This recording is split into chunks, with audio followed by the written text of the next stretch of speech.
अनंत वक्ता अतीत के अर्थ में आज देखिए आंध्र सातवाहन वंश का राजनीतिक इतिहास और प्रासंगिकता। स्वागत है आपका, मैं हूं पंकज उपाध्याय। आप देख रहे हैं राष्ट्रीय हिंदी मासिक पत्रिका अनंत वक्ता का यूट्यूब चैनल अनंत वक्ता टीवी। दोस्तों, आज हम रूबरू कराने वाले हैं आपको आंध्र सातवाहन वंश के अनछुए पहलुओं से। सातवाहन वंश दक्षिण भारत का एक ब्राह्मण साम्राज्य था जो 60 ईसा पूर्व से लेकर 240 ईस्वी तक सत्ता में मौजूद रहा।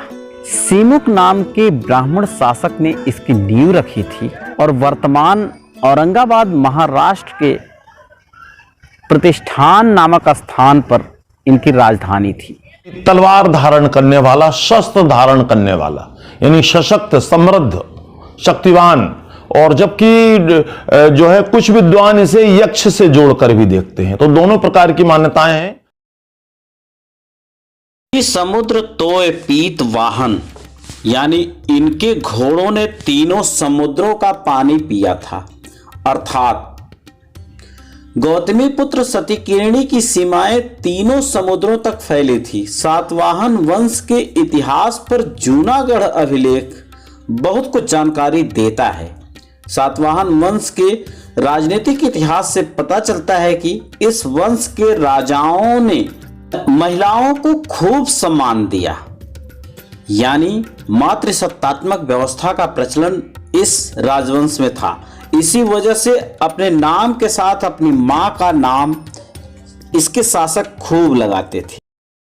इतिहास में कोई ऐसी मिसाल नहीं मिलती है जब किसी राजा को उसकी मां के नाम से जाना गया हो, लेकिन सातवाहन वंश में बहुत सारे ऐसे राजा हुए हैं जो अपनी मां के नाम से जाने गए, यानी मातृ सत्तात्मक व्यवस्था रही है, जबकि हमारे ज्यादातर शासकों में पितृ सत्तात्मक व्यवस्था रही है। गौतमी पुत्र सतकीर्ण हुए हैं और इन्होंने जो है अपने माता के नाम को धारण किया है।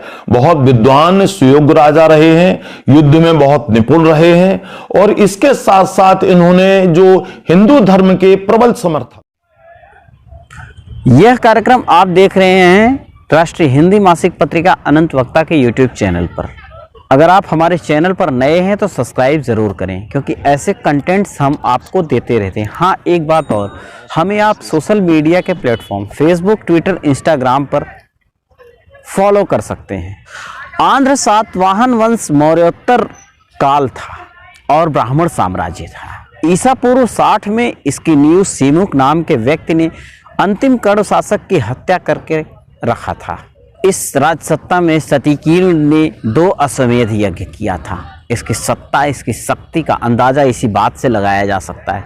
आप जानते हैं कि अश्वमेध यज्ञ क्या है? दक्षिण भारतीय इतिहास में इनका नाम स्वर्णाक्षरों में लिखा है और ऐसा भी उल्लेख मिलता है नासिक गुहा में, लेख में, कि ये अपने आप को सच्चा ब्राह्मण बताते थे कि भाई हम सच्चे ब्राह्मण हैं। कई जगह इनके ब्राह्मण होने का उल्लेख भी मिलता है, कई पुराणों में भी मिलता है, और ये नाग ब्राह्मण माने गए हैं। लगभग 300 वर्ष सत्ता में रहा है और इसके 30 राजा हुए हैं। मौर्य वंश के बाद आए हैं, तो इनके राजकाज में मौर्य वंश की छाप दिखाई देती है। दोस्तों, हमारा मकसद सिर्फ आपको आपके पुरखों के गौरवशाली इतिहास से रूबरू कराना है। अतीत के अर्थ की अगली कड़ी में आपको हम दिखाएंगे युवराजों का संरक्षण काल कैसा था और आज वर्तमान परिस्थितियों में उत्तराधिकार की व्यवस्था क्या है। इस पे कंटेंट का इंतजार करिए, आप एंजॉय करिए, बने रहिए अनंत वक्ता के साथ। Thank you.